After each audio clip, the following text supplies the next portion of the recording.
Investigation Committee, Democrat from Iowa, that being Mr. Bruce Braley, and we have Congressman Robert Latta from Ohio. Representative Latta also sits on the Oversight Investigation Committee. Gentlemen, thank you very much. We appreciate it. I know you've had a long day. Mr. Braley, let me begin with you. Look, before I get to Hayward, I know he's stonewalled, and I know a lot of what you're going to say. What is Congress's role in this catastrophe? And in particular, doesn't your committee or doesn't somebody up there have the oversight authority of the Mineral Management Service, which utterly failed to have proper safety regulations of the BP story? Don't you have a role in this, sir? Aren't you complicit as well? Well, to get to the heart of your question, absolutely. We have a role to be aggressive in our oversight of BP, Transocean, Halliburton, and the Minerals Management Services. Unfortunately, because of the way jurisdiction is shared among various committees, our Oversight and Investigations Committee doesn't have the right oversight jurisdiction of Minerals Management Service. But I've been very critical of them because of their role in giving BP a waiver, Larry, on the environmental impact statement at the exploratory stage of this project, even though BP's own internal document said there was a 99% chance of a blowout at this well in the 40-year terms of the lease. It's ridiculous. Well, I hear you on that. Look, believe me, I'm not here to exonerate BP. I'm nuts over what BP has done. But you are being candid. Let me make sure I understand it. You're saying you all do have a role in this, but that the cross jurisdictions is getting in the way. So I guess, all right, let me go to Mr. Latta. If you agree with Mr. Braley, how to fix this congressional problem, because, after all, Congress is in, shall we say, disrepute going into this election. The public opinion polls, I think, are about 15% in support of Congress. Will you fix these jurisdictional problems, get an arm around this Mineral Management Service so we don't have to go through this complete violation of the safety regs for deep water drilling? Can you do it, Mr. Latta? Well, I think, right off the bat, we have to bring those people in. And I think we have to find out exactly what they knew, what they did, and when they did it. And that's one of the biggest problems we have right now. They haven't come before the committee, in my opinion, to testify before us. There are laws on the books, there's regulations on the books. What did they do? Did they get them done? And that's where I think we have to start right there, because I think that when you start looking at this thing, we're looking at BP, but also we're looking at MMS, and where are these people at? How many times, when you look at how many times these people are out on this rig, and for such short periods of time, do they just go out there with a rubber stamp and say, I showed up on X day, and I was here, and I looked around, and I put my time card in, and I leave?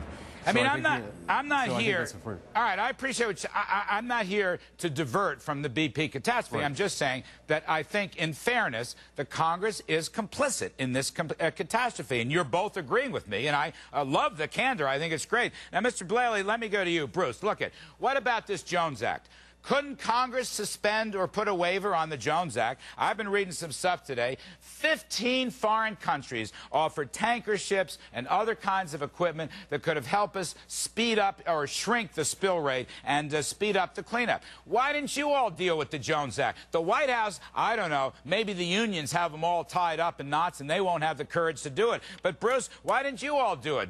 Suspend I don't know what you're talking Act. about, Larry. I've been a co-sponsor of a bill that Congressman Conyers introduced to deal with a host of different liability issues that arise from this disaster, including the total inadequacy of the Death on the High Seas Act, which is related to but different than the Jones Act. Look, I think we need to be exploring every avenue we can to try to get the resources into this area to solve this problem. But the problem is we're trying to deal with a lot of complex laws, many of which have been on the books for almost 100 years, and you've got to process through those in order to get to the type of waiver you're talking about. But the other thing you brought up is this is, I believe, this hearing today, the most bipartisan oversight hearing I've attended in my 4 years in Congress. And the reason that my friend Bob Latta and here are talking about this is because we do have a shared sense of responsibility. The American people are demanding we act, and we act swiftly. Well, all right. I appreciate the bipartisanship. Lord knows it is a very pleasant surprise for this program. Bob Latta, Canada, Croatia, France, Germany, Holland, Ireland, Mexico, South Korea, Norway, Spain, the UK, Sweden, and even the UN has offered tanker ships and other equipment to speed the cleanup, and we're turning them down. The U.S. State Department has spurned their offers. Now, even today, this stuff is still in place. Why can't you all do something about it today? Cut through the red tape. Look, Bush suspended it during Katrina. Now, that was an executive order. Can Congress do it if the White House won't, Bob? Well, I think we're going to have to, and I tell you why. Because, when you talk to these folks from down in the Gulf, and especially the members that represent these people, time is the essence. Things should have been done 50 days ago, not thinking about doing things 60 days later. And if we don't get these things moving right now, it's going to just get worse and worse and worse. So, I think we got to cut through the red tape. And it's like, look, this is a disaster beyond proportions. And if we don't act now, this thing's going to go around Florida and head up the coast, and more and more people are going to be affected. And we got to tackle this right now. So can you do it, Bob? Can you do it? You say tackle it right now. I'm 100%. America's behind you on this. Why not show some extraordinary leadership? I don't know how you do it. Either pass a bill overnight or a sense of the Congress or whatever. We need these extra ships. We need the extra equipment, don't we? Well, absolutely, because it's already being demonstrated we don't have enough. And again, if it was anything, when you're looking at this disaster and you're looking at the scope of it, you have to have every bit of help you can get into this. And when people want, you never want to turn a gift horse away, and these folks out there from all these countries are saying, we want to help. I said, we get them in here, let's get this cleaned up before it does more damage and puts more people out of work. When you look at the hundreds of thousands of people that could lose their jobs in a bad economy already, we're in trouble down there, and we got to get these people help. Well, right now. Larry, I think you're oversimplifying the problem, because tankers only help if you've got a means of extracting these plumes of oil and collecting them and getting them into a tanker. Because I flew over this site a week ago. I saw the relief wells and the site over the original Deepwater Horizon, where they are sucking oil out of the Gulf that is coming up out of this open vent. So we have to have much greater access to equipment that will help us collect and retrieve these plumes that are already spreading around the Gulf. That's what we need, and nothing you mentioned is an indication of where we're going to get that help. We need that type of help to collect the oil. I don't know, Bruce. From what I gather, I'm not an expert on this. I don't plead that I'm an expert. But as I understand it, a lot of this foreign equipment would do exactly that. Let me just leave this. Last word, gentlemen. We're running out of time. I know you got to get out, too. Look, Hayward basically stonewalled. Bruce, did you expect anything different? I mean, the guy's lawyered up. He's facing criminal charges. Did you really expect anything different from him? He didn't want to tell you anything. He didn't really tell you much. What'd you expect? Oh, he told me a lot, because I talked to him about the corporate safety culture under his watch. He's proud of saying that he took over because of its abysmal safety record, and that his mission #1 was to improve safety.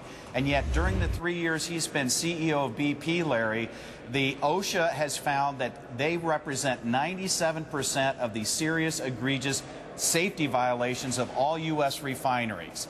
That was something he admitted is a problem at BP. All right, so Bob Latta, time to replace him, right? I don't want to kick his you-know-what, but I'm just saying it's time for BP to take action, get rid of this guy. Is that right?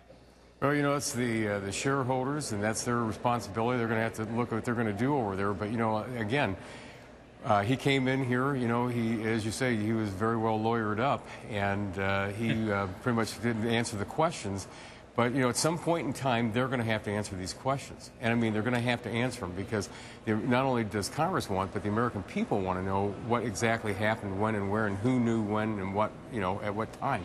So it's going to come down to it that, all this is going to have to come to light. And I know they're going to do they're saying their internal investigation's not over yet.